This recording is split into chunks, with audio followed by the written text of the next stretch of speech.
Hello and welcome to another episode of Crizzy Books. I'm Crizzy, or Criz, but only my homeboys call me Criz. And today I'm going to be doing a review for Coraline by Neil Gaiman. Coraline is a young adult novella, I guess, technically. It's pretty short. Published in 2002. Coraline is a young girl who has moved into a new flat with her parents. She's a bored child who longs for the attention of both her mother and father, who are very preoccupied with their occupation.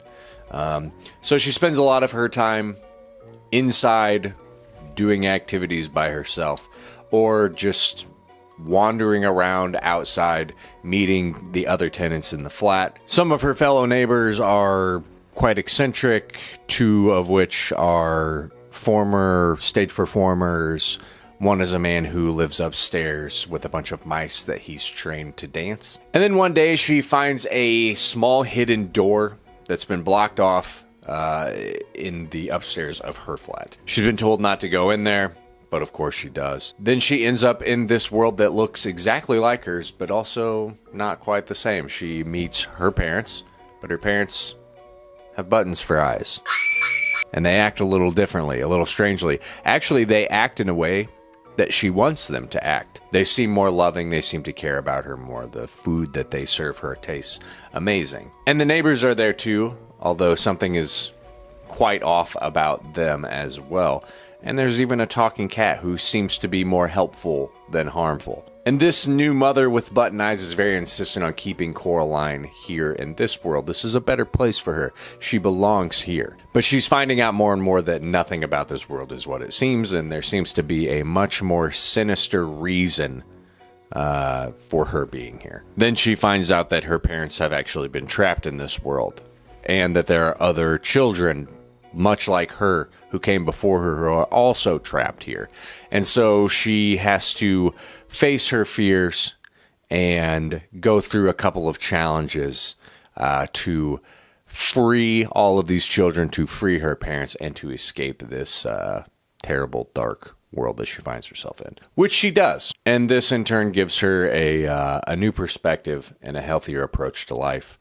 And love and friendship. Like I said before, this is a young adult novel. It's for kids. I don't typically read young adult, but this one was a-okay with me. I was honestly pretty surprised with how scary it was getting at parts. And I think that if you do have a young child or children who are interested in the horror genre or the macabre, this is great. I would absolutely recommend giving this to them and letting them read this. The themes in this are pretty mature, I think. They don't get too deep, but they're still there. It's also scary and dark without getting a little too crazy. And I don't think that it treats you like you're dumb, which I love. And with all that being said, I think this is still a good book, even for an adult. Don't let the YA tag prevent you from reading this. It's pretty good. And it has some really great, genuinely horrifying things that happen in it. Plus, there's a talking cat, and I love a talking cat. It's also quite short. Like I said, this is, I guess, technically a novella. It's like 100 or so pages long. It's really easy to get through. It reads well. It never really lets up, never really stops momentum, which actually might end up being a detractor for me, because I feel like because it's so short, we don't spend a ton of time on some of the more emotional moments or with some of these characters that I feel like it hinders everything. A lot of what happens in this could have been even more impactful had we just given it a little more time to breathe. I still think that it's full of great moments, both fun and terrifying. Her cat companion is very fun and helpful, but also not helpful. It's a cat, not around when she needs him, but definitely around when he could be in danger. I really enjoyed their conversations and the bond that they formed. I really liked her neighbors in this other world.